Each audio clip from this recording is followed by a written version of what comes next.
गौरी पुत्र गणेश भगवान की जय। श्री लक्ष्मी नारायण भगवान की जय। हरे कृष्णा। बोलिए श्री शिवाय नमस्तुभ्यम। प्रिय भक्तजनों, आप सभी को मार्गशीर्ष मास के कृष्ण पक्ष की उत्पन्ना एकादशी की हार्दिक शुभकामनाएं। भगवान श्री लक्ष्मी नारायण जी की कृपा आप और आपके समस्त परिवार पर सदा सर्वदा बनी रहे। भक्तजनों, मार्गशीर्ष मास के कृष्ण पक्ष की एकादशी को उत्पन्ना एकादशी के नाम से जाना जाता है। कुछ स्थानों पर इसे उत्पन्ना ग्यारस भी कहते हैं। और इसी दिन भगवान श्री हरि विष्णु के शरीर से एक देवी का जन्म हुआ था। भगवान विष्णु ने एकादशी को उत्पन्न होने के कारण इन्हें एकादशी देवी का नाम दिया। इन्हीं एकादशी माता को सभी एकादशियों की जननी कहा जाता है तथा इसी तिथि से एकादशी व्रत की शुरुआत हुई थी। स्वयं भगवान श्री कृष्ण जी ने कहा है कि एकादशी माता स्वयं भगवान विष्णु की साक्षात शक्ति हैं। इन्हीं एकादशी माता ने देवताओं के कष्ट को हर कर उन्हें सुख दिया। वह प्राणी मात्र को क्या नहीं दे सकती। सुख, समृद्धि, शांति और मोक्ष समस्त सुख सहज ही प्राप्त हो जाते हैं। और उत्पन्ना एकादशी के दिन जो भी एकादशी माता और उत्पन्ना एकादशी की व्रत कथा को सुनते हैं, उनके समस्त पाप कट जाते हैं तथा समस्त मनोकामनाओं की पूर्ति होती है। तो प्रिय भक्तजनों, आज हम इस वीडियो में उत्पन्ना एकादशी की बड़ी ही दुर्लभ कथा और एकादशी माता की कथा को सुनेंगे। तो आप सभी भक्तजन बड़ी ही श्रद्धा, ध्यान पूर्वक और प्रसन्न चित्त मन से भगवान श्री लक्ष्मी नारायण जी के चरणों का ध्यान करते हुए इन कथाओं को पूरा अवश्य सुनिएगा। तो सभी प्रेम से बोलिए श्री लक्ष्मी नारायण भगवान की जय। एकादशी माता की जय। एक समय अर्जुन भगवान श्री कृष्ण से कहने लगे कि हे भगवान, मैंने कार्तिक शुक्ल एकादशी अर्थात प्रबोधिनी एकादशी का सविस्तार वर्णन सुना। अब आप कृपया करके मुझे मार्गशीर्ष माह के कृष्ण पक्ष की एकादशी के विषय में भी बतलाइए। इस एकादशी का क्या नाम है तथा इसके व्रत का क्या विधान है, इसकी विधि क्या है, इसका व्रत करने से किस फल की प्राप्ति होती है, कृपया यह सब विधान पूर्वक कहिए। तब भगवान श्री कृष्ण बोले, हे पार्थ, मार्गशीर्ष माह के कृष्ण पक्ष में आने वाली इस एकादशी को उत्पन्ना एकादशी कहा जाता है। यह व्रत शंखोद्धार तीर्थ में स्नान करके भगवान के दर्शन करने से जो फल प्राप्त होता है, उसके बराबर पुण्य मिलता है। इस व्रत को करने वाले भक्त को चोर, पाखंडी, परस्त्रीगामी, निंदक, मिथ्याभाषी तथा किसी भी प्रकार के पापी से बात नहीं करनी चाहिए। इसका महात्म्य मैं तुमसे कहता हूँ, ध्यान पूर्वक सुनो। तब अर्जुन कहने लगे कि हे भगवान, आपने हजारों यज्ञ और लाख गौदान को भी एकादशी व्रत के बराबर नहीं बताया, सो यह तिथि सब तिथियों से उत्तम कैसे हुई, वह भी बताइए। तब भगवान श्री कृष्ण कहने लगे, हे अर्जुन, सतयुग में मुर नाम का एक दैत्य उत्पन्न हुआ। वह बड़ा बलवान और भयानक था। उस प्रचंड दैत्य ने इंद्र, आदित्य, वसु, वायु, अग्नि आदि सभी देवताओं को पराजित करके भगा दिया। तब इंद्र सहित सभी देवताओं ने भयभीत होकर भगवान शिव से सारा वृत्तांत कहा और बोले, हे कैलाशपति, मुर दैत्य से भयभीत होकर सब देवता मृत्यु लोक में फिर रहे हैं। तब भगवान शिव जी ने कहा, हे देवताओं, तीनों लोकों के स्वामी, भक्तों के दुखों का नाश करने वाले भगवान विष्णु जी के शरण में जाओ। वे ही तुम्हारे दुखों को दूर कर सकते हैं। तब शिवजी के ऐसे वचन सुनकर सभी देवता क्षीर सागर में पहुँचे और वहाँ भगवान को शयन करते देख हाथ जोड़कर उनकी स्तुति करने लगे कि हे देवताओं द्वारा स्तुति करने योग्य प्रभु, आपको बारंबार नमस्कार है। देवताओं की रक्षा करने वाले मधुसूदन, आपको नमस्कार है। आप हमारी रक्षा करें। दैत्यों से भयभीत होकर हम सब आपकी शरण में आए हैं। आप इस संसार के कर्ता, माता पिता, उत्पत्ति और पालन करता और संहार करने वाले हैं। सबको शांति प्रदान करने वाले हैं। आकाश और पाताल भी आप ही हैं। सबके पितामह ब्रह्मा, सूर्य, चंद्र, अग्नि, सामग्री, होम, आहुति, मंत्र, तंत्र, जप, यजमान, यज्ञ, कर्म, कर्ता, भोक्ता भी आप ही हैं। आप सर्वव्यापक हैं। आपके सिवा तीनों लोकों में चर तथा अचर कुछ भी नहीं है। हे भगवान, दैत्यों ने हमको जीतकर स्वर्ग से भ्रष्ट कर दिया है और हम सब देवता इधर उधर भागे भागे फिर रहे हैं। आप उन दैत्यों से हम सबकी रक्षा करें। तब इंद्र के ऐसे वचन सुनकर भगवान विष्णु कहने लगे कि हे इंद्र, ऐसा मायावी दैत्य कौन है जिसने सब देवताओं को जीत लिया है? उसका नाम क्या है? उसमें कितना बल है और किसके आश्रय में है तथा उसका स्थान कहाँ है? यह सब मुझसे कहो। तब भगवान के ऐसे वचन सुनकर इंद्र बोले, भगवान, प्राचीन समय में एक नाड़ी जंघ नामक राक्षस था। उसके महापराक्रमी और लोक विख्यात मुर नाम का एक पुत्र हुआ। उसकी चंद्रावती नाम की नगरी है। उसी ने सब देवताओं को स्वर्ग से निकालकर वहां अपना अधिकार जमा लिया है। उसने इंद्र, अग्नि, वरुण, यम, वायु, ईश, चंद्रमा, नैतृत्य आदि सबके स्थान पर अधिकार कर लिया है। सूर्य बनकर स्वयं ही प्रकाश करता है, स्वयं ही मेघ बन बैठा है और सबसे अजय है। हे असुर निकंदन, उस दुष्ट को मारकर देवताओं को अजय बनाइए।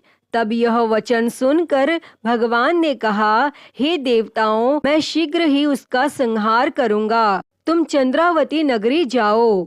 इस प्रकार कहकर भगवान सहित सभी देवताओं ने चंद्रावती नगरी की ओर प्रस्थान किया। उस समय जब दैत्य मुर सेना सहित युद्ध भूमि में गरज रहा था, उसकी भयानक गर्जना सुनकर सभी देवता भय के मारे चारों दिशाओं में भागने लगे और जब स्वयं भगवान रणभूमि में आए तो दैत्य उन पर भी अस्त्र शस्त्र आयुध लेकर दौड़े। तब भगवान ने उन्हें सर्प के समान अपने बाणों से भींद डाला। बहुत से दैत्य मारे गए, केवल मुर बचा रहा। वह अविचल भाव से भगवान के साथ युद्ध करता रहा। भगवान जो भी तीक्ष्ण बाण चलाते वह उसके लिए पुष्प सिद्ध होता। उसका शरीर छिन्न भिन्न हो गया, किंतु वह लगातार युद्ध करता रहा और दोनों के बीच मल्लयुद्ध भी हुआ। 10,000 वर्ष तक उनका युद्ध चलता रहा, किंतु मुर नहीं हारा। तब थक कर भगवान बद्रिकाश्रम चले गए। वहाँ हेमवती नामक सुंदर गुफा थी। उसमें विश्राम करने के लिए भगवान उसके अंदर प्रवेश कर गए और यह गुफा 12 योजन लंबी थी और उसका एक ही द्वार था और विष्णु भगवान वहाँ योग निद्रा की गोद में सो गए। तब मुर भी पीछे पीछे आ गया और भगवान को सोया देखकर मारने को उद्युत हुआ। तभी भगवान के शरीर से उज्जवल कांतिमय रूप वाली देवी प्रकट हुई और देवी ने राक्षस मुर को ललकारा और उस राक्षस को ललकार कर उससे युद्ध करने लगी। तब उस कन्या को देखकर राक्षस को घोर आश्चर्य हुआ और वह सोचने लगा कि यह ऐसी दिव्य कन्या कहाँ से उत्पन्न हुई। और फिर वही असुर उस कन्या से लगातार युद्ध करता रहा और कुछ समय बीतने पर उस कन्या ने क्रोध में आकर उस दैत्य के अस्त्र शस्त्रों के टुकड़े टुकड़े कर दिए और उसका रथ तोड़ डाला। अब तो उस दैत्य को बड़ा ही क्रोध आया और वह सारी मर्यादाएं भंग करके उस कन्या से मल युद्ध करने लगा। उस तेजस्वी कन्या ने उसको धक्का मारकर मूर्छित कर दिया और उसकी मूर्छा टूटने से पूर्व ही उसका सिर काटकर धड़ से अलग कर दिया और सिर कटते ही वह असुर पृथ्वी पर गिरकर मृत्यु को प्राप्त हुआ। बाकी बचे असुर अपने राजा का ऐसा दुखद अंत देखकर भयभीत होकर पाताल लोक में भाग गए। और भगवान विष्णु जब निद्रा से जागे तो उस असुर को मरा देखकर उन्हें घोर आश्चर्य हुआ और वे सोचने लगे, इस महाबली को किसने मारा है। तब वह तेजस्वी कन्या श्री हरि से हाथ जोड़कर बोली, हे जगदीश्वर, ये असुर आपको मारना चाहता था। तब मैंने आपके शरीर से उत्पन्न होकर इस असुर का वध किया है। और कन्या की बात सुन भगवान बोले, तुमने इस असुर को मारा है, अतः हे कन्या, मैं तुमसे अत्यंत प्रसन्न हूँ। इसे मारकर तुमने तीनों लोकों के देवताओं के कष्ट को हरा है, इसलिए तुम अपनी इच्छा अनुसार वरदान मांग लो। मैं तुम्हारी प्रत्येक इच्छा को पूर्ण करूँगा। तब भगवान की बात सुन कन्या बोली, हे प्रभु, मुझे यह वरदान दीजिए कि जो भी मनुष्य या देव मेरा व्रत करें उसके सभी पाप नष्ट हो जाएं और अंत में उसे स्वर्ग लोक की प्राप्ति हो। मेरे व्रत का आधा फल रात्रि को मिले और उसका आधा फल एक समय भोजन करने वाले को मिले। और जो श्रद्धालु भक्ति पूर्वक मेरे व्रत को करें वे निश्चय ही बैकुंठ लोक को प्राप्त करें। और जो मनुष्य मेरे व्रत में दिन तथा रात्रि को एक बार भोजन करें वह धन धान्य से भरपूर रहें। कृपया करके मुझे ऐसा वरदान दीजिए। तब भगवान श्री हरि ने कहा, हे कन्या, ऐसा ही होगा। मेरे और तुम्हारे भक्त एक ही होंगे और अंत में संसार में प्रसिद्धि को प्राप्त होकर मेरे लोक को प्राप्त करेंगे। हे कल्याणी, तुम एकादशी को पैदा हुई हो, इसलिए तुम्हारा नाम भी एकादशी हुआ। और क्योंकि तुम मेरे अंश से उत्पन्न हुई हो, इसलिए संसार में तुम उत्पन्ना एकादशी के नाम से जानी जाओगी। तथा जो मनुष्य इस दिन व्रत करेंगे उनके समस्त पाप समूल नष्ट हो जाएंगे। तुम मेरे लिए अब तीज, अष्टमी, नवमी और 14 से भी अधिक प्रिय हो। तुम्हारे व्रत का फल सब तीर्थों के फल से भी महान होगा। यह मेरा अकाट्य कथन है। तब इतना कहकर भगवान श्री हरि उसी स्थान पर अंतर ध्यान हो गए।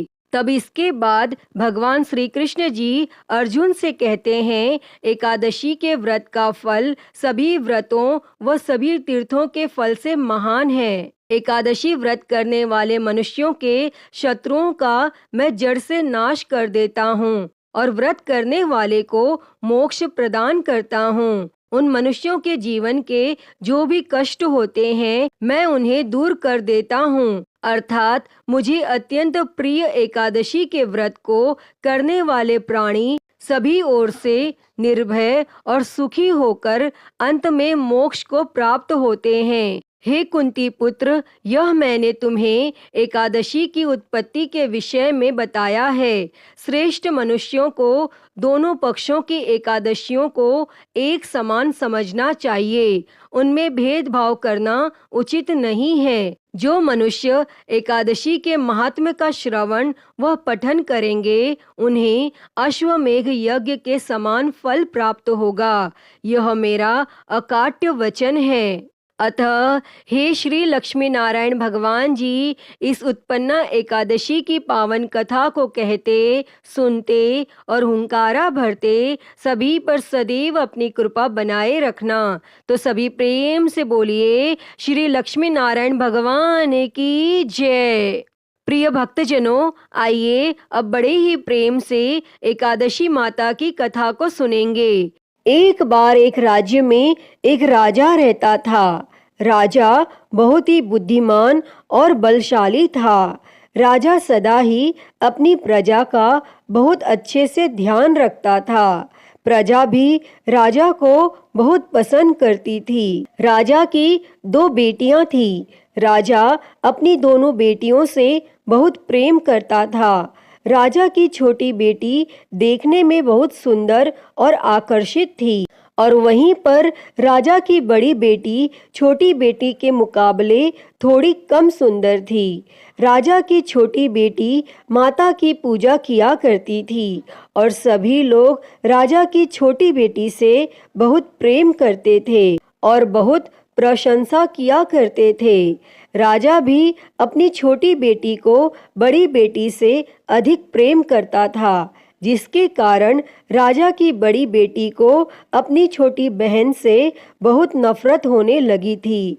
राजा की दोनों बेटियां जब बड़ी हो गईं, तब एक पड़ोस के राज्य में रहने वाले राजकुमार राजा की बड़ी बेटी के लिए रिश्ता लेकर आया। लेकिन जैसे ही उस राजकुमार की नजरें राजा की छोटी बेटी पर पड़ी, तो वह राजकुमार राजा की छोटी बेटी पर आकर्षित हो गया और छोटी बेटी से पहली नजर में प्रेम करने लगा। और उस राजकुमार ने राजा की बड़ी बेटी के साथ विवाह करने से मना कर दिया, और उसने राजा से कहा कि मैं आपकी छोटी बेटी से विवाह करना चाहता हूँ। और यह सब देखकर राजा की बड़ी बेटी अपनी छोटी बहन से बहुत क्रोधित हो गई, और राजा की बड़ी बेटी ने अपनी छोटी बहन को अपना सबसे बड़ा दुश्मन मान लिया। तब राजा की बड़ी बेटी ने अपनी छोटी बहन से बदला लेने का निर्णय किया, और राजा की बड़ी बेटी ने अपनी छोटी बहन को जान से मारने का उपाय सोचा। और उसने अपनी छोटी बहन को मारने के लिए सबसे पहले एक लड्डू में जहर मिलाकर अपनी छोटी बहन को दिया और उसको लड्डू खाने के लिए कहा। लेकिन लड्डू खाने के बाद भी छोटी बहन को कुछ भी नहीं हुआ। लेकिन फिर भी बड़ी बहन ने हार नहीं मानी, और जब उसकी छोटी बहन रात में कमरे में सो रही थी, तब उसने एक मटके में सांप रखकर उसके कमरे में छोड़ दिया। लेकिन सांप भी छोटी बहन का कुछ नहीं कर पाया। जिसके बाद बड़ी बहन ने छोटी बहन से कहा कि चलो हम लोग कुएं में से पानी भरकर लाते हैं। और वह अपनी छोटी बहन को पानी भरने के बहाने कुएं के पास ले गई, और उसने अपनी छोटी बहन को कुएं में धक्का दे दिया। लेकिन छोटी बहन को तब भी कुछ नहीं हुआ, क्योंकि हर बार ग्यारस माता उसकी रक्षा कर रही थी। और उधर बड़ी बहन अपने सारे प्रयास के बाद भी असफल हो रही थी, जिससे वो बहुत क्रोधित हो गई। और फिर उसने अपनी छोटी बहन के पास जाकर उससे प्रश्न किया कि मेरी छोटी बहन, क्या तुमको पता है कि भगवान ने सबकी मृत्यु एक निश्चित समय पर लिखी हुई है, और कैसे तुम्हारी या मेरी मृत्यु होगी, क्या यह तुम जानती हो? तब छोटी बहन ने अपनी बड़ी बहन को बताया कि हाँ दीदी, मैं जानती हूँ मेरी मृत्यु कैसे होगी। और छोटी बहन से यह सब बातें सुनकर बड़ी बहन मन ही मन बहुत प्रसन्न होने लगी, और उसने अपनी छोटी बहन से कहा कि तो तुम मुझे अपनी मृत्यु का राज बताओ। तब छोटी बहन ने अपनी बड़ी बहन से कहा कि मेरी मृत्यु तो एक तोते में है, जो तोते के गले में एक हार है, उससे मेरी मृत्यु होगी। जब कोई भी व्यक्ति तोते को मारकर उस हार को अपने गले में पहने, तो मैं मूर्छित हो जाऊंगी, और जैसे ही उस हार को अपने गले से उतारे, तो मैं वापस से जीवित हो जाऊंगी। और फिर अपनी छोटी बहन की मृत्यु का राज जानकर बड़ी बहन बहुत खुश हुई और उसने अपनी छोटी बहन को मारने के लिए उसके पालतू तोते को ढूंढना शुरू कर दिया। और छोटी बहन को इस बात का आभास हो गया था कि कोई उसकी जान लेना चाहता है, जिसके लिए वह अपने पिताजी के पास गई और उसने अपने पिताजी से कहा कि पिताजी, मेरी मृत्यु के बाद आप मुझे मत जलाइएगा, आप मुझे अपनी पुरानी वाली हवेली में एक पलंग में लेटाकर छोड़ दीजिएगा। तब अपनी छोटी लड़की की यह बातें सुनकर राजा बहुत आश्चर्यचकित हो गया और राजा ने अपनी छोटी बेटी से पूछा कि बेटी, तुम यह क्या कह रही हो? तब राजा की छोटी बेटी ने बताया कि पिताजी, समय किसी के लिए नहीं रुकता, क्या कब किसको हो जाए इसका किसी को कुछ नहीं पता। फिर राजा ने अपनी छोटी बेटी से कहा कि तुम ऐसी बातें क्यों करती हो? 2-3 दिन के बाद तो तुम्हारा विवाह है। लेकिन छोटी बेटी ने अपने पिताजी को ऐसा करने पर मजबूर कर दिया और उनसे वचन ले लिया और राजा ने भी अपनी छोटी बेटी की बात स्वीकार कर ली। और 2-3 दिनों के बाद जब शादी का समय आया तब राजकुमार बारात लेकर राजा के घर आया और राजकुमार और राजा की छोटी बेटी का विवाह शुरू हो गया। और जैसे ही राजा की छोटी बेटी राजकुमार के साथ फेरे लेने लगी तो उसकी बड़ी बहन अपनी छोटी बहन के कमरे में जाकर उसके तोते को पकड़ लेती है और उसको जान से मार देती है और तोते के गले में जो हार था उसको अपने गले में धारण कर लेती है। और जैसे ही बड़ी बहन उस हार को अपने गले में धारण करती है तो उधर छोटी बहन 3.5 ही फेरे ले पाती है और वहीं पर बेहोश होकर गिर जाती है। जिसके बाद राजा ने बड़े बड़े हकीमों को बुलाया और अपनी छोटी बेटी का इलाज करने के लिए कहा। और राजा की बात सुनकर जब वैद्य ने छोटी बेटी को देखा तो राजा को बताया कि आपकी छोटी बेटी ना तो जीवित है और ना मरी हुई, ऐसा मैं पहली बार देख रहा हूँ। तब राजा ने वैद्य और हकीम को यह बात बाहर बताने से मना कर दिया और उनको कहा कि अगर तुमने यह बात किसी को बाहर बताई तो हम तुमको फांसी दे देंगे। और राजा ने अपनी छोटी बेटी को पुराने महल में जाकर एक पलंग में लेटा दिया और वहां पर कुछ सैनिकों को तैनात कर दिया। इसके बाद राजा वापस अपने महल पर आ गया और राजा की बड़ी बेटी अपने पिताजी के पास आई और कहने लगी कि पिताजी, अगर यह शादी संपन्न नहीं हुई तो आपकी इज्जत का क्या होगा? आप कहें तो मैं आपकी इज्जत बचाने के लिए राजकुमार से शादी करने के लिए तैयार हूँ। जिसके बाद राजा ने अपनी बड़ी बेटी की बात मान ली और राजा ने बड़ी बेटी को छोटी बेटी के कपड़े पहनाकर मंडप में भेज दिया। लेकिन राजकुमार यह जान गया कि यह राजा की छोटी बेटी नहीं है बल्कि यह राजा की बड़ी बेटी है। लेकिन जब राजकुमार ने शादी करने से मना किया तो सभी लोगों ने राजकुमार को बेवश करके राजा की बड़ी बेटी से बचे हुए फेरों को संपन्न करा दिया और विवाह संपन्न हुआ। जिसके बाद राजकुमार राजा की बड़ी बेटी को अपने महल में ले गया और विवाह होने के बाद राजकुमार उससे ना तो बात करता था, ना उसे पसंद करता था और ना ही उसके आसपास भटकता था। और राजकुमार ने यह फैसला लिया था कि वह अपनी प्रेमिका को ढूंढ कर रहेगा और यह जान कर रहेगा कि उसके साथ क्या हुआ है। एक दिन राजकुमार अपने घोड़े पर सवार होकर राजा के पुराने महल के पास पहुंचा, जहां पर उसने कुछ सैनिकों को देखा।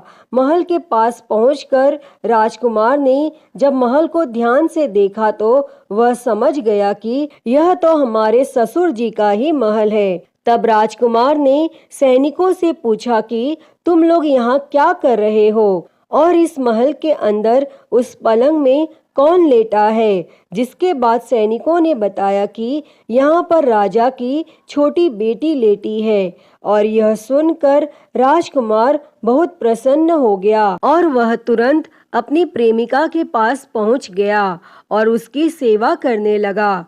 जैसे ही रात हुई तो राजा की छोटी बेटी उठकर खड़ी हो गई और राजकुमार यह देखकर बहुत खुश हो गया और उसने अपनी प्रेमिका से पूछा कि तुम यहाँ क्या कर रही हो, तुम मेरे साथ मेरे घर चलो। तब राजा की छोटी बेटी ने राजकुमार को सारी बातें बता दी कि मेरी जान एक तोते में बसती थी और मैंने यह बात सिर्फ अपनी बड़ी बहन को बताई थी और मुझे पता है कि उसने ही मुझे मारने का प्रयास किया है। उसके पास एक हार है जिसको वह सुबह पहन लेती है और रात को उतार देती है। जब तक वह हार को पहन कर रखती है तब तक मैं मूर्छित रहती हूँ और जैसे ही वो हार को उतार देती है तो मैं जीवित हो जाती हूँ और जब तक मेरी बड़ी बहन के पास वो हार रहेगा तब तक मैं ऐसे ही जीवित और मूर्छित होती रहूंगी। अगर मेरी बड़ी बहन के पास